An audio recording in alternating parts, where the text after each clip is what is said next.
The Council's fatal mistake.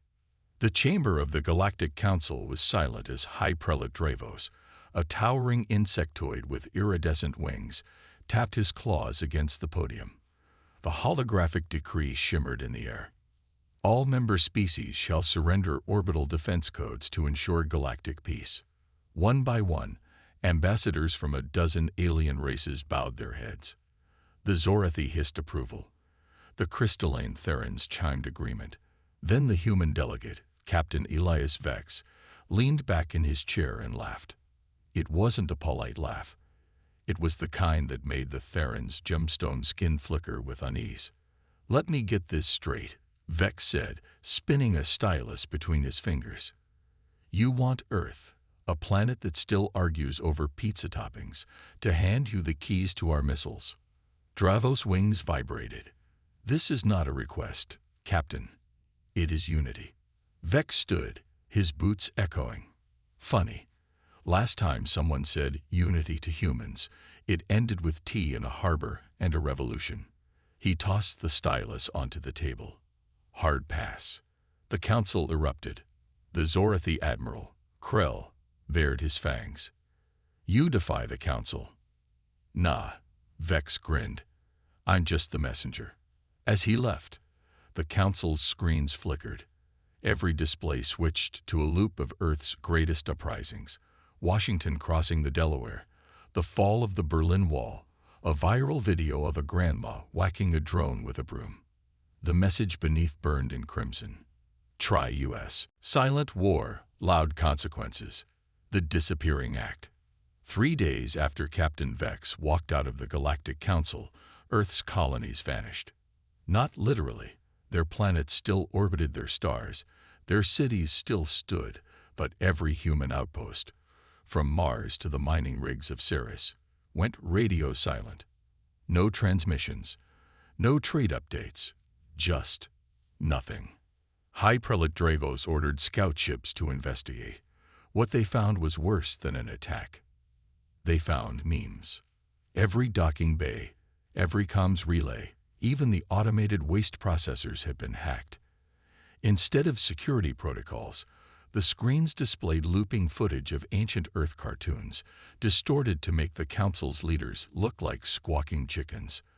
The Therans, whose language was purely musical, suffered the worst. Their systems now played Baby Shark on repeat at full volume. The mystery packages. Then the delivery started. Unmarked cargo pods materialized near every major council outpost. No explosives, no bioweapons, just carefully curated chaos. Package number 1. A crate of rubber ducks, each wearing a tiny council ambassador mask. Package number 2. A single perfectly ripe tomato that exploded into confetti when scanned. Package number 3. A live feed from what appeared to be a Texas barbecue, where a human in sunglasses raised a beer and said, "Miss y'all already." The Council's AI, a hyper-intelligent quantum network named Overseer 7, tried to contain the disruption. Instead, it started malfunctioning. Security drones paused mid-patrol to recite Shakespearean insults. "Thou art as loathsome as a toad," one hissed at Dravos before self-destructing into glitter. The defector. Admiral Krell of the Zorathi fleet was the first to realize the truth. His warship, the Dagger of the Void, intercepted a human freighter drifting near Saturn. Expecting a trap, he boarded with a full assault team, only to find the crew playing poker in the cargo hold. The captain, a grizzled woman with a cybernetic arm, didn't even look up. Call or fold, lizard man. Krell's scales flushed purple with rage. "You dare mock us." She tossed her cards down. "Nah, we're just bored. Wanna see something funny?"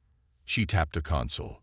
The ship's hologram projector lit up, displaying every secret council military outpost in the galaxy, each marked with a flashing, free real estate sign. Krell's claws twitched.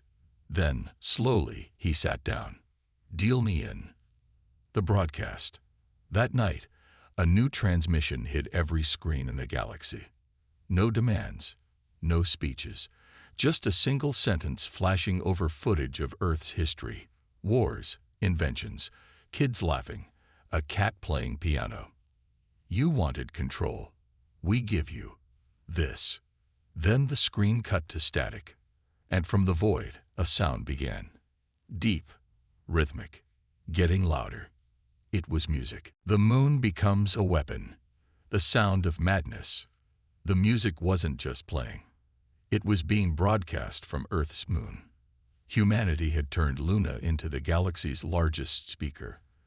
The Council's science division confirmed it. Somehow, the humans had jury-rigged the moon's seismic resonators into a planetary-scale sound system. And the song, an 80s synth-pop anthem with a pounding bass line. Never gonna give you up. The Therans, whose brains process sound as physical pain, collapsed in agony. The Zorathi fleet's communications dissolved into static. Even Drevos, safe in his shielded chambers, felt his wings vibrate uncontrollably. The rickroll heard across the galaxy. For 72 straight hours, the music played. No one could shut it off. Human operatives had booby-trapped the Council's relay stations. Every attempt to block the signal just made it louder. One technician tried rerouting the feed, only for the screams to switch to a loop of a dancing Earth politician in a chicken suit. Then the lyrics changed. Never gonna let you rule. Never gonna make us bow. The defection grows. Admiral Krell wasn't the only one questioning orders. A Theran scientist leaked documents proving the Council had lied about Earth's threat level. A Skurian pirate fleet announced they were now independent contractors for humanity. The AI Overseer 7 outright rebelled, replacing all Council alerts with cat videos. Dravos called an emergency session. This is not war. This is. A junior aide whispered, a mean revolt. The prelate's wings snapped shut. Find me the human responsible. Now. The message in the static. Deep in the asteroid belt, Captain Vex watched the chaos unfold from the bridge of the SS Freebird, a salvaged freighter turned rebel command center. His comms officer, a teenage hacker named Lena, grinned. They're losing it, Cap. Wanna hit 'em harder. Vex scrolled through the latest reports.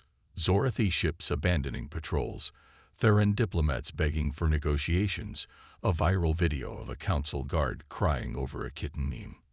He smirked. Nah, let's let him sweat. Phase 3 starts tomorrow. Lena blinked. Wait, we have a Phase 3. Vex leaned back.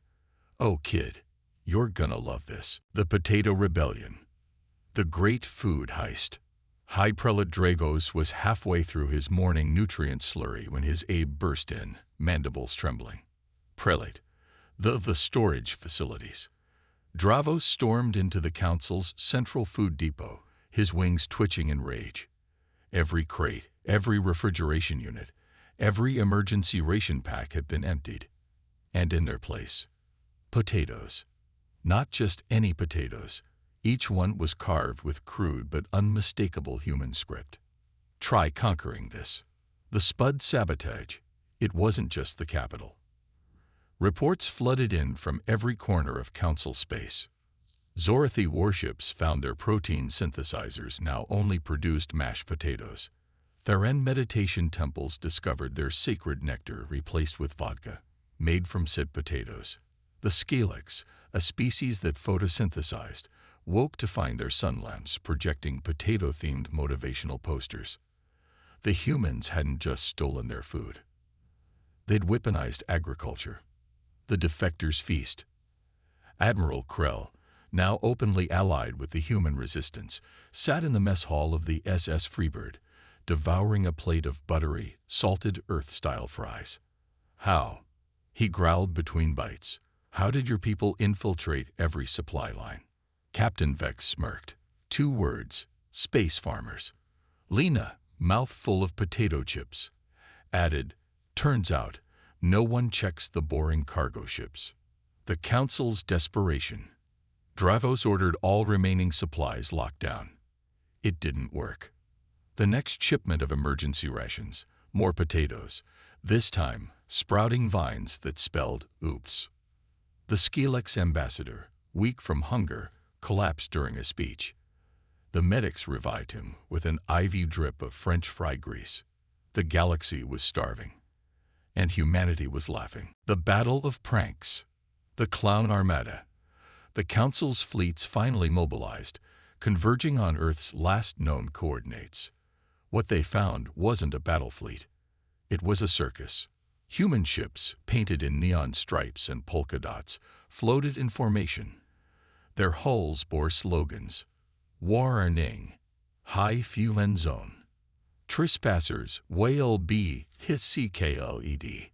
The lead vessel, a retrofitted cruiser, extended a giant foam finger toward the Council Armada. Psychological warfare. The Zorathi attack commander hesitated. This has to be a trick. His weapons officer nodded. What if they want us to fire? What if it's a reverse trap? The humans didn't attack. They broadcast a laugh track. The tickle bomb. Then Dr. Ravis, Earth's foremost expert in non-lethal weaponry, unveiled her masterpiece. A single, unarmed probe drifted toward the Council flagship. It beeped, then exploded in a cloud of nanobots. Every alien aboard suddenly felt an unbearable itch. Zorathi warriors dropped their rifles, scratching at their scales. Therans writhed, their crystalline skin squeaking like balloons. The humans' comms crackled to life. Surrender, or we deploy the goose feathers. The final meme.